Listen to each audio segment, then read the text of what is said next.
The Media Dialogues, Vision 2020. On Monday, April 20th, we saw the first steps towards a calibrated reopening of the economy. While this attempt has been patchy, piecemeal and discretionary across the states, the lockdown continues to be an overwhelming reality for the majority of people and industry sectors. The media and entertainment business is no different. All content production is on hold, events have been cancelled, and mega sports tournaments like the IPL suspended till further notice. To share his assessment of how the media landscape is going to have to be reimagined and remade after the experience of COVID-19, I'm joined now by Uday Shankar, Asia Pac President of the Walt Disney Company and the Chairman of Star and Disney India. His aggressive bets on OTT streaming, cricket rights and new sporting leagues have made the broadcast behemoth the most valuable entertainment company in this part of the world. He's also Chairman of the Media and Entertainment Committee of industry body FICCI. Uday, it's so good to have you join us. It's good to see you, even though it's through a video link. How are you doing? I'm doing okay. It's always great to hear your voice, and I wish we could do this under better circumstances. But thank you. The lockdown is over, Uday, that's exactly what we'll do. Today, as we record this week, you should have been watching an IPL match. You should have been looking at all the advertisers trying to get on to the IPL broadcast. And here you are, a month sitting working from home. Ramayan is running on Doordarshan to, amazing ratings. Oil, American crude is below $0 a barrel. What is a normal day in the office in this altered reality? A normal day has just become much longer and the separation between work and home has totally melted away. So my days start much earlier than they used to earlier, and I just keep laboring at it and go late into the night because I have a portfolio where parts of the businesses that I manage are in Australia and New Zealand, and they start much earlier, and my head office is Burbank. So just imagine managing the different time zones. Yeah, and then to do it all from home and hence sequentially, it's tough, but it's a totally new experience. As you said, it's the new altered reality. And this is tough, but this is smallest of the problems. Keeping everyone safe and making sure and praying for everyone in the country, in the world, in the society, and in the company and my family is a much bigger challenge. We are hearing projections coming in from different world bodies, from governments, and all those projections look terrible, whether it's the global economy or the Indian economy, which had already started slowing down in the last year in our experience. What is your assessment of what's going on? I think terrible is probably the right description for what's happening, but I also think that nobody has a full idea of how terrible the terrible is going to be, because these are still early days. In India, as far as this country is concerned, I think the government did the right thing by going very rapidly into a national lockdown, and that's why the numbers for India are really, really small. I think we had to pay a terrible economic price for it, but some prices have to be paid to save human lives, because the risk of uncontained COVID-19 outbreak in a population like India could be disastrous. So I think we've done that, and the economy has been devastated. We are already seeing the signs of it. No retailing, no manufacturing, no supply lines, no supply chains. And people are sitting at home. So it's tough, and it's going to get worse. I don't think the worst is over yet. A large number of people will see impact on their incomes, their jobs, and that's going to make it much tougher. I don't think, in all honesty, any one of us has seen anything quite like this. What is it that you are doing to help ease some of the pain that the media and entertainment sector is experiencing at this point of time? And by that, I mean the people who are in the sector, isn't it? So first and foremost, we are trying to make sure that everybody stays safe in the company. And as soon as the risks became very evident here, we decided to, go to work from home.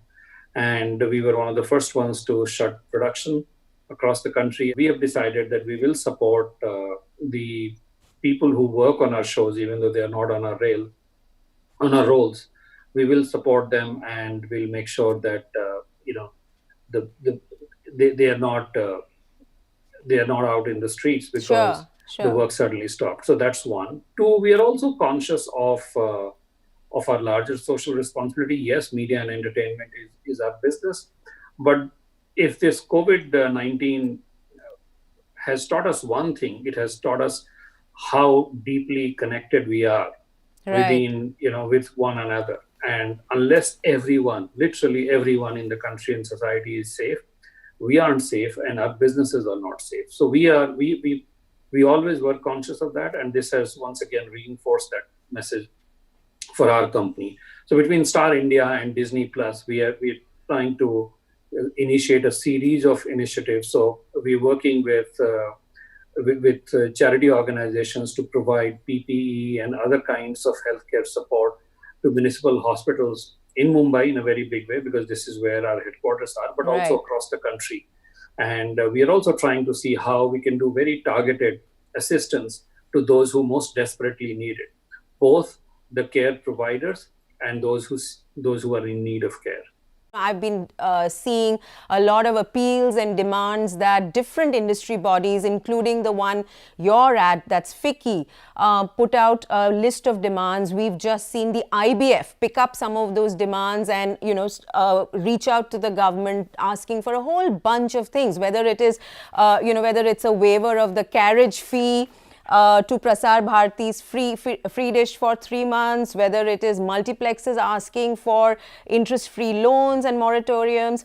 What is it that this industry needs if you were to prioritize, given that there are so many different demands and there are so many specific verticals? I'm glad you asked that question.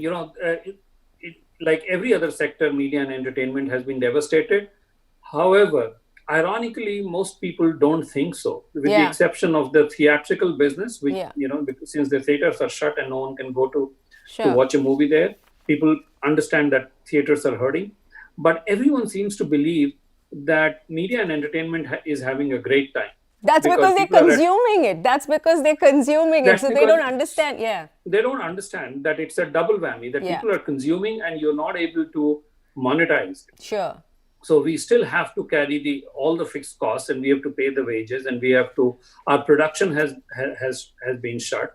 The content that we used to source from outside, whether it was films or live sports rights, it's all gone away.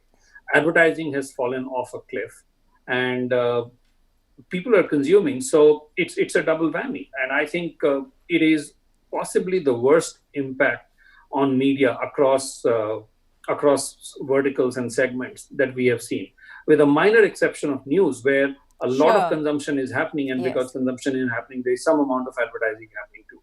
You should not forget that this is the month, as you started by saying, is the month of the IPL. Yes. When advertising reaches a crescendo. IPL usually even trumps the festival season when it comes to advertising. More product launches happen during this month than any other time in the country. People may create their unique creatives and they launch their campaigns. They wait through the year for IPL. So I think its cascading effect on the economy and on the media and entertainment sector as a whole is going to be really, really dramatic. Is there any hope at all that you are nurturing of having the IPL maybe August, September, you have 60 matches, a shorter IPL, or are all those conversations off the table as of April 2020? Look, right now, Anuradha, really no one is in any position to answer that question, because for IPL to happen, first and foremost, the fear of COVID outbreak has to be contained significantly within the country, because the health of the people comes before everything else. Then some amount of normalcy has to happen. Movements on restriction, travel, etc., have to be reasonably lifted. Right. Even if we are talking about a tournament without spectators in the stadium, these normal movements need to happen, and we are far away from that. Don't forget that IPL is also something that involves the national government, the state government, and the municipal authorities. So they all have to come together. All I will say is that the BCCI is very focused on first making sure that everything is safe and we are out of this lockdown period. And I think only then will we be in a position to start having these conversations with various stakeholders and the governments. As of now, would you say that it's not going to happen? What is your gut sense? And a lot of people in this industry trust your gut sense, Uday. I think it's too volatile a situation to go with gut, to be honest. And I think safety of the population comes before everything else. Also, don't forget that the economy has taken a huge hit. So I don't know when will there be time. And then even if by June or so things get better, don't forget that we'll be in the thick of the monsoon season, Right. which goes on till till sometime in September, and the grounds won't be ready. We won't have grounds and pitches ready for matches to happen if everything is normal. So we are looking at earliest several months later that it can at all happen. And then there is the whole issue of a cricket calendar. So it's a very complex situation. So what does that, besides all the other concerns? Sure, I understand. Uday, what does that do to your rights? You have the IPL rights for 5 years. If there is no IPL this year, do you get an additional year? How does it work? We have rights for 5 seasons, but again, no one has had those conversations yet. And I think it would be selfish and premature to start thinking about that. So we are right now just waiting for normalcy to return and for country to be safe before we can start having those engagements. Let's move out to some of the demands that have come in from industry bodies, from the IBF, going across to government. Like I said, from loan waivers, relief on taxes, all of that, right? What would you prioritize, Uday? What would you want the government to prioritize, given that there are so many demands that have come across for the sector as a whole? I think FICCI has been very, very clear and very responsible in its approach. Our recommendation to the government has been that first, the poor people of this country who are most vulnerable, they are the ones that need to be looked after. So we have recommended to the government to put money in poor people's pockets as much and as soon as we can across the board, in urban areas and in rural areas, so that nobody is hurting because of destitution. So, Uday, do you think that the relief package that has been announced by the Finance Ministry, the RBI moves or measures taken to help industry, do you think a lot more can be done on both those counts? I think a lot more can be done and a lot more needs to be done. I also think that the government is acutely aware of how much more needs to be done, and we would see this is not going to be one silver bullet. I think we will see a series of initiatives from the government and other agencies like the RBI to bring relief to the industry. I think that's what we are all working with the government towards. And the government, the finance minister and the prime minister both are extremely focused on that.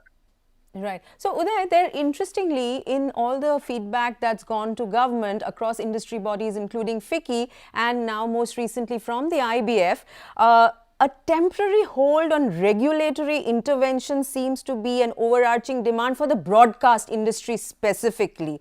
The TRAI's frequent interventions in the past we've seen has been a bone of contention. I can see you smile, Uday, between broadcasters and the regulator.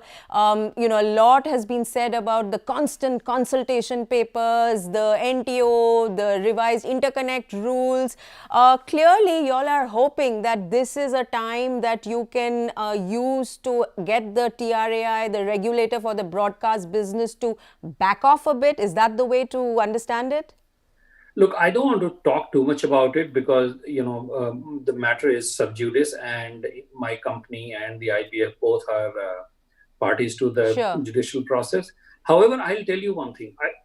Given the large scale and fundamental devastation across the economy and for media and entertainment, I think everyone needs to be very careful about introducing further shock to the system, because we are in a very serious condition, and our ability to withstand any further shock is very, very marginal, and the sector can suffer irreparable damage. Some of the regulatory aggression has been somewhat detrimental to the industry, if not too much.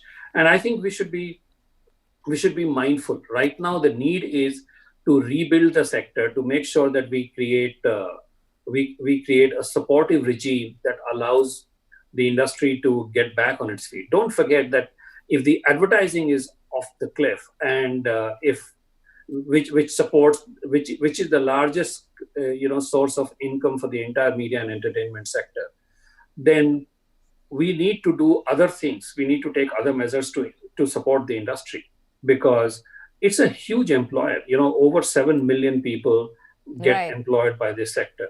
And it can't be anybody's case that they're here only to control and not to, without any concern for the consequences of those control. So, I think everyone needs to revisit their original positions and look at what the future suggests we should do in order to get back to a healthy rate of growth. The conversation with Uday Shankar continues after the break.